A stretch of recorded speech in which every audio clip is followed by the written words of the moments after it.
Assalamualaikum warahmatullahi wabarakatuh. Perkenalkan, nama saya Ahmad Fikri dari program studi pendidikan guru madrasah ibtidaiyah. Pada kesempatan kali ini saya akan memaparkan materi mengenai pengembangan bahan ajar yang meliputi pengertian, tujuan, manfaat, struktur bahan ajar, serta lembar kerja peserta didik atau LKPD.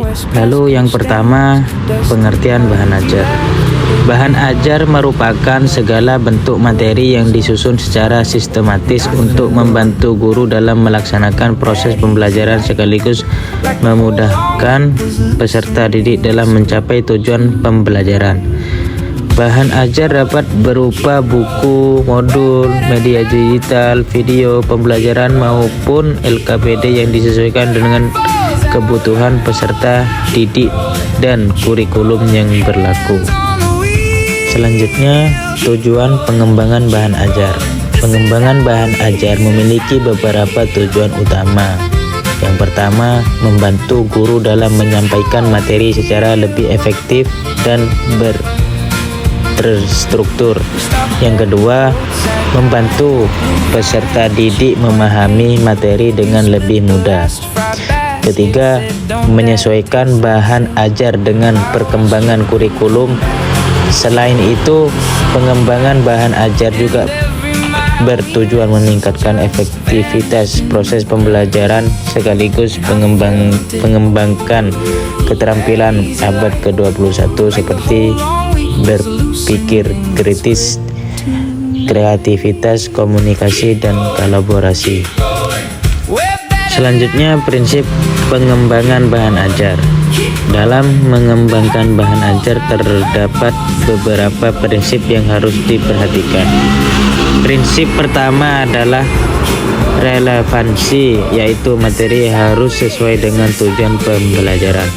Kemudian konsistensi, artinya tujuan, materi, dan evaluasi harus saling berkaitan. Selanjutnya kecukupan, yaitu materi tidak terlalu sedikit maupun terlalu banyak.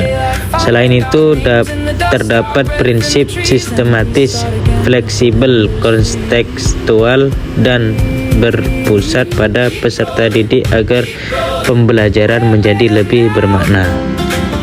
Fungsi bahan ajar. Fungsi bahan ajar dapat dilihat dari tiga sisi. Bagi guru, bahan ajar menjadi pedoman dalam menyampaikan materi dan melakukan penilaian. Bagi peserta didik, bahan ajar berfungsi sebagai sumber belajar yang membantu mereka memahami materi secara mandiri.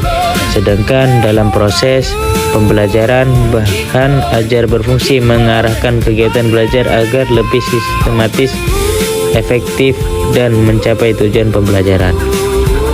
Lalu, manfaat bahan ajar. Selain memiliki fungsi, bahan ajar juga memberikan banyak manfaat. Bagi guru, bahan ajar mempermudah persiapan mengajar dan meningkatkan profesionalisme. Bagi peserta didik, bahan ajar meningkatkan motivasi belajar, membantu memahami materi, serta melatih kemampuan berpikir kritis. Sedangkan bagi sekolah, bahan ajar dapat meningkatkan mutu pembelajaran serta mendukung pelaksanaan kurikulum secara optimal. Lalu, struktur bahan ajar secara umum terdiri atas 3 bagian. Bagian pertama adalah pendahuluan yang berisi identitas, tujuan pembelajaran, dan petunjuk penggunaan. Bagian yang kedua adalah isi yang memuat materi, contoh, gambar, aktivitas pembelajaran, latihan, dan rangkuman. Sedangkan bagian ketiga adalah penutup yang berisi evaluasi, refleksi, glosarium, dan daftar pustaka. Struktur yang sistematis akan memudahkan peserta didik memahami materi secara bertahap. Pengertian LKPD. LKPD atau lembar kerja peserta didik merupakan salah satu bentuk bahan ajar yang dirancang agar peserta didik aktif dalam pembelajaran. LKPD tidak hanya berisi soal, tetapi juga petunjuk kegiatan, langkah kerja, tugas, dan evaluasi. Melalui LKPD, Peserta didik dapat menemukan konsep secara mandiri melalui kegiatan mengamati, berdiskusi, mencoba, dan menyimpulkan. Di sini ada tujuan, fungsi, dan manfaat LKPD. Tujuan utama LKPD adalah membimbing peserta didik agar aktif dalam proses pembelajaran. Fungsinya sebagai panduan kegiatan belajar sekaligus alat evaluasi. Manfaatnya adalah meningkatkan motivasi belajar, melatih kerja sama, berpikir kritis, kreativitas, dan kemampuan memecahkan masalah. Dengan demikian, LKPD menjadi salah satu bahan ajar yang sangat efektif dalam pembelajaran modern. Selanjutnya ada karakteristik LKPD yang baik. LKPD yang baik memiliki beberapa karakteristik. Pertama, disusun sesuai dengan tujuan pembelajaran. Yang kedua, menggunakan bahasa yang sederhana dan mudah dipahami. Yang ketiga, memiliki tampilan yang menarik. Keempat, mendorong peserta didik aktif dalam belajar. Selain itu, LKPD juga harus kontekstual, sistematis, serta dilengkapi dengan latihan dan evaluasi yang sesuai dengan kompetensi yang ingin dicapai. Langkah penyusunan LKPD. Penyusunan LKPD dilakukan melalui beberapa tahapan, dimulai dari analisis kurikulum, kemudian analisis karakteristik peserta didik. Selanjutnya, menentukan tujuan pembelajaran, memiliki materi, menyusun aktivitas pembelajaran, menyusun penilaian, melakukan validasi, kemudian revisi. Setelah semua tahapan dilakukan, LKPD siap digunakan dalam proses pembelajaran. Selanjutnya, format LKPD atau contoh format LKPD.